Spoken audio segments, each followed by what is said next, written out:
Bonjour. Cette émission que vous allez regarder est proposée par Espoir Média en partenariat avec les éditions Palanquet et la librairie Vie et Santé. Il s'agit de la présentation des messages principaux du nouveau livre de John Gratz qui s'intitule « Fortifie-toi et prends courage », présenté par l'auteur lui-même. Vous pouvez aussi acheter le livre pour vous plonger davantage sur les sujets, en France justement par les éditions Palanquet et en Suisse par la librairie Vie et Santé. Les liens pour les magasins en ligne se trouvent en bas de cette vidéo. Pour ceux qui sont en Europe, la première personne qui fera un commentaire en bas de cette vidéo recevra gratuitement le livre dédicacé par l'auteur à la maison. Bonne émission à chacun!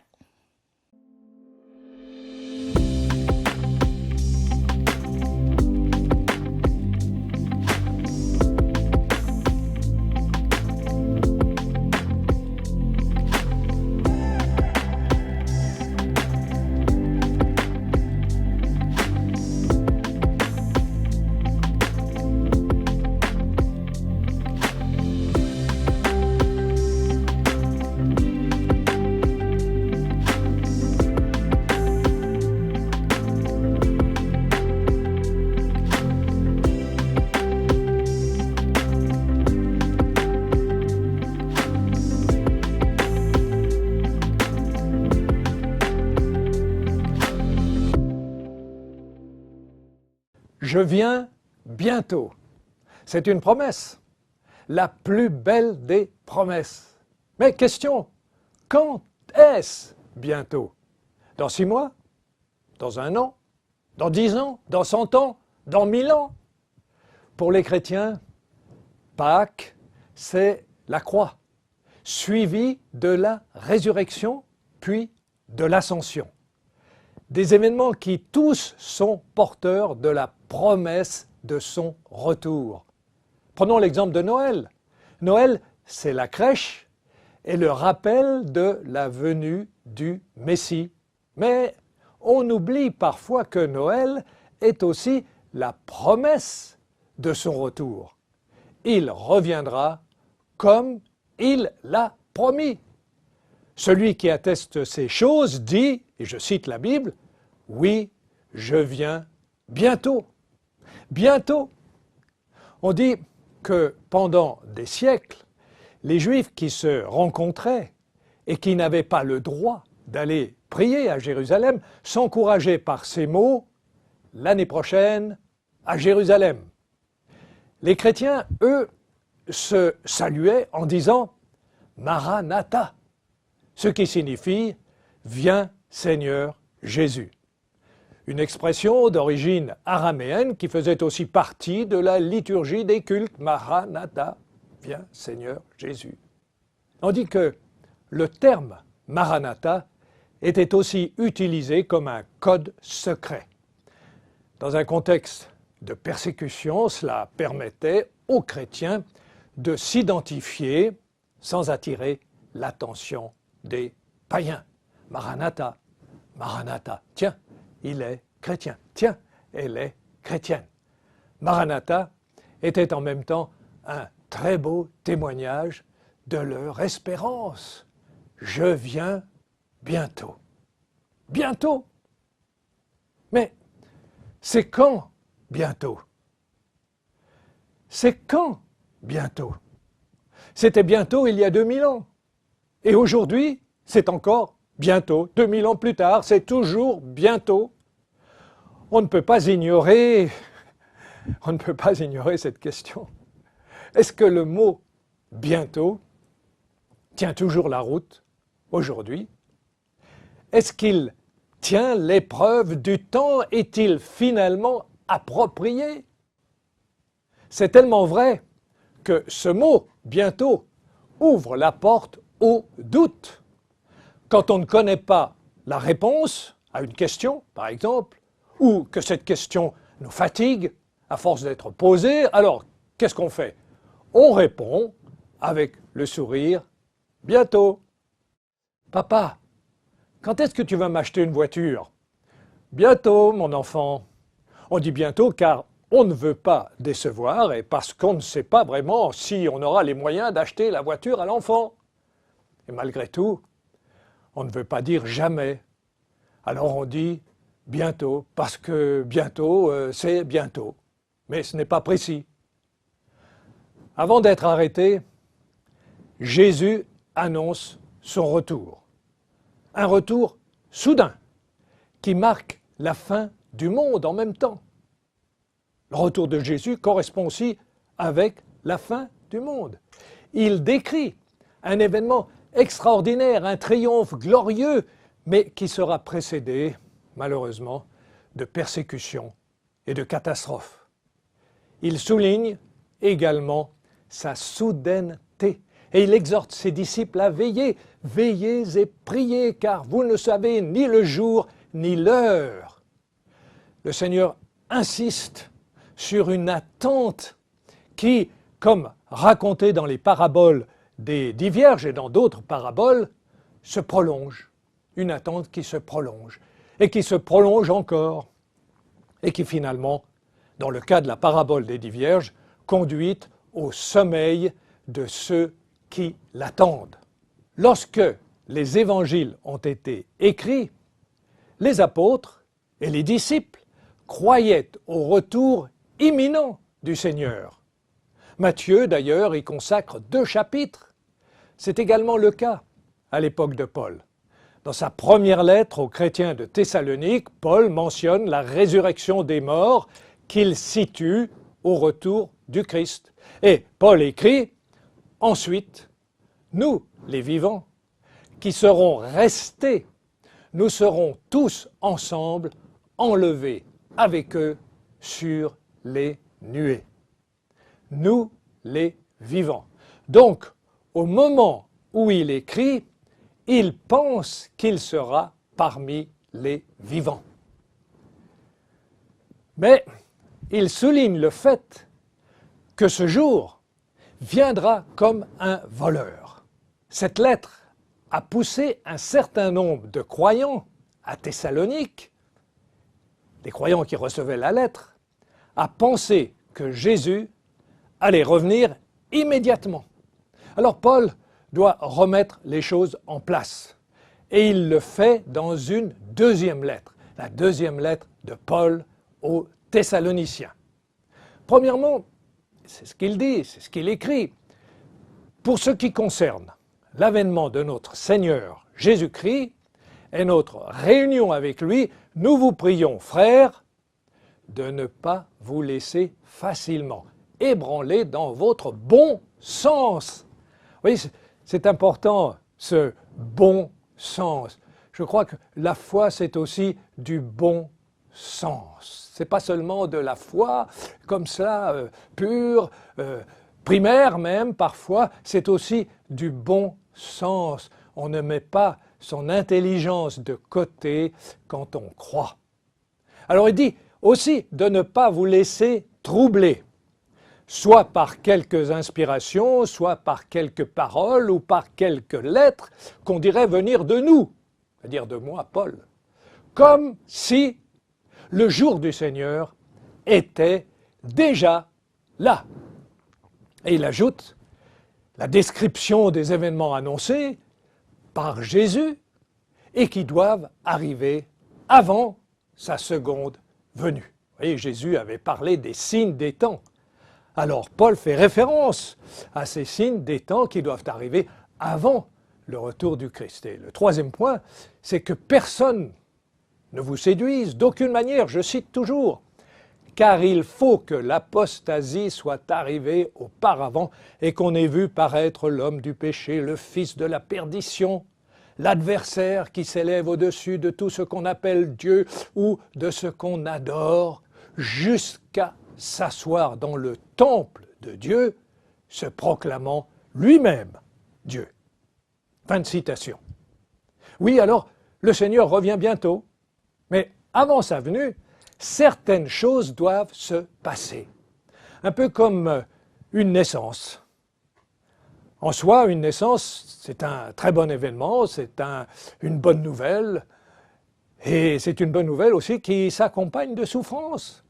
Car il y a peu, même au XXe siècle ou au XXIe siècle, il y a peu d'accouchements sans douleur. Mais lorsque l'enfant paraît, La souffrance semble, comme par miracle, oubliée. Chaque future mère sait qu'elle ne peut en faire l'économie. Jésus ne veut pas nous tromper. Il ne cache pas la réalité car il veut que ses enfants s'y préparent et s'y préparent le mieux possible. La nuit viendra, mais elle est provisoire, car rien ne pourra empêcher la lumière du soleil d'apparaître. Si bientôt signifie imminent, cela ne veut pas dire dans la minute qui suit. Il y a donc une tension entre le retour annoncé, imminent, de Jésus et l'attente qui doit le précéder. Alors pourquoi cette attente? Jésus a parlé de l'attente, mais c'était dans les années 33, après lui, après sa mort. On parle encore de l'attente. Et nous sommes dans les années 50 et 60 lorsque Paul écrit sa lettre aux Thessaloniciens. Donc vous voyez, plus d'une vingtaine d'années sont passées. Et cette tension et les critiques qui s'ensuivent vont pousser Pierre à se faire l'écho des moqueurs qui disent « Où est la promesse de son événement ?» C'est dans la deuxième lettre de Pierre, chapitre 3, verset 4, et Pierre répond au verset 9 « Le Seigneur ne tarde pas dans l'accomplissement de la promesse, comme quelques-uns le croient. » Alors, qu'est-ce qui se passe? Et Pierre ajoute « Mais il use de patience envers tous, ne voulant qu'aucun périsse, mais voulant que tous arrivent à la repentance. » Et il reprend le thème de la soudaineté. Verset 11. « Le jour du Seigneur viendra comme un voleur. » Comme un voleur. Mais il y a maintenant plus de 50 ans, lorsque Pierre écrit, que le Seigneur a prononcé son discours sur la fin du monde. Il y a plus de 30 ans que Matthieu, Marc, Luc ont écrit les évangiles, et Paul et Pierre leurs lettres, et Luc l'histoire de la première Église, les actes des apôtres. Mais Jésus n'est toujours pas revenu. Alors à nouveau, on se pose la question, mais quand reviendra-t-il? Bientôt, mais quand? Les apôtres sont martyrisés, c'est l'histoire. Ils sont exécutés les uns après les autres, et toujours rien. Rien? Pas tout à fait.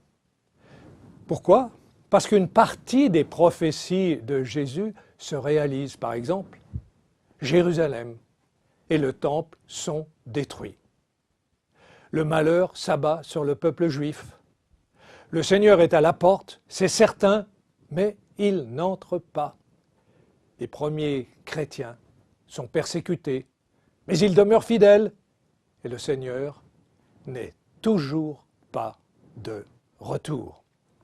Et nous arrivons à la fin du 1er siècle. Jean, l'apôtre Jean, est le seul survivant des apôtres. Il est prisonnier sur l'île de Patmos et là, il reçoit une extraordinaire vision, une vision sur les choses qui doivent arriver bientôt et qui lui sont annoncées par l'ange du Seigneur. Au moment de conclure, le Seigneur lui dit « Je viens bientôt ». Et au verset 10, dans le dernier chapitre de l'Apocalypse, le temps est proche. Au verset 12, « Voici, je viens bientôt ». Et au verset 20, celui qui atteste ces choses dit « Oui, je viens bientôt ». C'est dans le livre de l'Apocalypse, chapitre 22. Alors c'est une promesse, à nouveau, une promesse qui ne laisse aucune place au doute. Et celui qui l'atteste, celui qui la confirme, c'est Jésus, Jésus ressuscité. Je viens bientôt. Autrement dit, mon retour est imminent.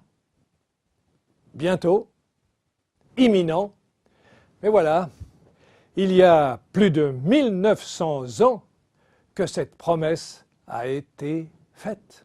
Alors, qu'est-ce que Jésus a voulu dire par « bientôt ». Il aurait pu être plus précis. Il aurait pu nous donner une date ou une année. Aux disciples, il aurait pu dire « Je reviendrai bientôt, mais soyons précis, c'est-à-dire en 2050 ». Vous pouvez facilement imaginer leur déception. Et cela me fait penser à ce coiffeur qui avait affiché dans sa vitrine « Demain, je coupe les cheveux gratuitement ». Le lendemain, l'annonce était toujours là dans la vitrine et la coupe des cheveux était toujours payante. Alors, aux clients qui se plaignaient, le coiffeur répondait « Mais lisez l'affiche. Sur l'affiche, il est écrit « Demain, je coupe les cheveux gratuitement ». Demain, c'est demain, c'est pas aujourd'hui. En fait, c'était toujours demain. Bientôt est encore plus imprécis que demain. Et pour donner de la substance à cette promesse, la question qui s'impose, et qui s'imposera toujours, est « quand ?» Bientôt, d'accord, mais quand? Déception. Le Seigneur semble rester dans le vague. Il va même jusqu'à mettre en garde ceux qui seraient tentés de fixer une date. Seul le Père dans les cieux connaît le jour et l'heure. Et c'est lui qui le dit. Ceux qui ont ignoré cet avertissement, qui est clair, alors ceux-là se sont trompés. Et tout au long de l'histoire, des croyants ont voulu dater la fin du monde ou le retour de Jésus. Aux États-Unis, les millérites l'avaient fixé au 22 octobre 1844. Quelques années avant l'an 2000, certains annonçaient une catastrophe informatique mondiale. Oh, je me souviens, j'étais aux États-Unis à cette époque, et alors il y avait sans arrêt des conférences, des livres étaient publiés sur cette catastrophe qui allait venir, et finalement on se demandait si réellement ça allait venir. Une sorte de peur de l'an 2000 s'était alors répandue dans le monde. Il fallait impérativement changer les ordinateurs. Mais serait-ce suffisant? Certains disaient non, on n'arrivera pas. On l'espérait, et de toute façon, que pouvait-on faire d'autre? Et je me souviens encore, à minuit, on pensait que les avions risquaient de tomber et il ne devait pas y avoir beaucoup d'avions dans le ciel ce soir-là. Et on pensait aussi que les bateaux peut-être allaient se perdre dans les océans et que tous les systèmes informatiques allaient entrer dans un chaos inimaginable, monumental. Les ascenseurs seraient bloqués dans les gratte-ciel, les sirènes sonneraient sans raison, les feux de signalisation passeraient du rouge au vert, du vert au rouge, sans coordination. Les hôpitaux, les aéroports, les ports, qui tous dépendaient des systèmes informatiques, seraient dans la confusion la plus totale. Et je me souviens bien des émissions de télévision sur cette catastrophe épouvantable qui allait s'abattre sur le monde. Comme tous, j'envisageais aussi de changer mon ordinateur. Et beaucoup l'ont fait, beaucoup d'entreprises, y compris certains gouvernements ont fait appel à des spécialistes pour se préparer à la catastrophe. Je connaissais quelqu'un qui a acheté tout un système parce qu'il pensait qu'il n'y aurait plus d'électricité. Et le 31 décembre à minuit, peu d'avions volaient dans le ciel. Combien de passagers ont annulé leur voyage? Beaucoup, sinon tous. Pourquoi? Parce qu'ils avaient peur. Et en tenant compte des fuseaux horaires, on a attendu les nouvelles d'Australie, du Japon, de la Chine. Résultat, RAS. Rien à signaler. Un nouveau millénaire commençait et l'ancien se terminait. Se terminait comment? Avec les remerciements des spécialistes de l'informatique, des vendeurs d'ordinateurs, des éditeurs de livres catastrophiques qui, eux, avaient très bien terminé l'année et commencer une nouvelle année. Quelques années plus tard, un évangéliste annonçait sur les antennes de ses radios la venue du Seigneur pour 2012. Ces émissions étaient très populaires parmi les chrétiens, je les écoutais de temps en temps, mais à la date annoncée, rien n'est arrivé. Rien? Si, quand même, quelque chose est arrivé. La chaîne de radio a dû fermer ses portes. Alors, bientôt, c'est pour quand? Si pour le Seigneur, un jour est comme 1000 ans. Il est possible que nous devrions attendre encore 2 ou 3 millénaires. Qui sait? Mais il y a une autre réponse, et nous faisons, à mon sens, fausse route en nous posant la question « quand ?» Toujours quand. En fait, la question que le Seigneur nous invite à nous poser, ce n'est pas « quand ?» La date du retour du Christ n'est pas le plus important. Ce n'est pas sur ce point que Jésus et les apôtres insistent, mais c'est sur notre préparation. Le « je viens bientôt » est suivi de conseils, d'avertissements. Soyez donc vigilants, ne dormons point comme les autres, mais veillons et soyons sobres. C'est l'apôtre Paul dans sa lettre aux Thessaloniciens qu'il écrit. Le Seigneur est proche, réveillez-vous, il est presque minuit. Encore l'apôtre Paul dans sa lettre aux Philippiens, chapitre 4, verset 5. Et reportons-nous maintenant au livre de l'Apocalypse, chapitre 1er, verset 3. Heureux celui qui garde les paroles de ce livre. Et puis au chapitre 2, verset 16, repens-toi. Chapitre 3, verset 3, si tu ne veilles pas, je viendrai comme un voleur. Verset 11, je viens bientôt, retiens ce que tu as, afin que personne ne prenne ta couronne. Chapitre 16, verset 15, je viens comme un voleur, heureux celui qui veille. Chapitre 22, verset 9, garde les paroles de ce livre. Alors, laissons à Dieu le quand et concentrons-nous sur la préparation. L'important, ce n'est pas quand, mais suis-je prêt à rencontrer mon Dieu? Le Seigneur va bientôt venir. Il faut que nous soyons prêts à son apparition. Nous avons attendu longtemps, mais notre espérance ne s'est pas affaiblie. Nous approchons du temps où le Christ reviendra avec puissance et une grande gloire. C'est une citation que j'emprunte à Ellen White, qui attendait le retour du Christ pour son vivant. Donc les apôtres sont morts, les réformateurs sont morts, les premiers adventistes qui attendaient le retour du Christ sont morts.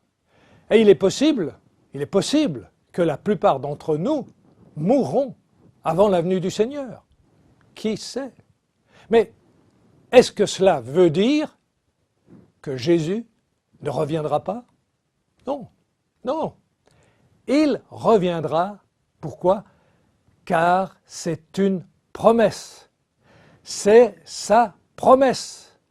Promesse de ressusciter. Il reviendra car nous voyons s'accomplir les signes des temps sous nos yeux. Guerre, famine, tremblement de terre, cataclysme, immoralité, corruption, la lutte séculaire des hommes pour construire un monde nouveau où la paix régnera, il faut le constater malheureusement, est un échec, et un échec permanent. Trop souvent, le rêve d'un paradis terrestre s'est transformé en cauchemar et le paradis en enfer. Mais quand? Quand? Quand? Ce n'est pas notre problème. Pourquoi?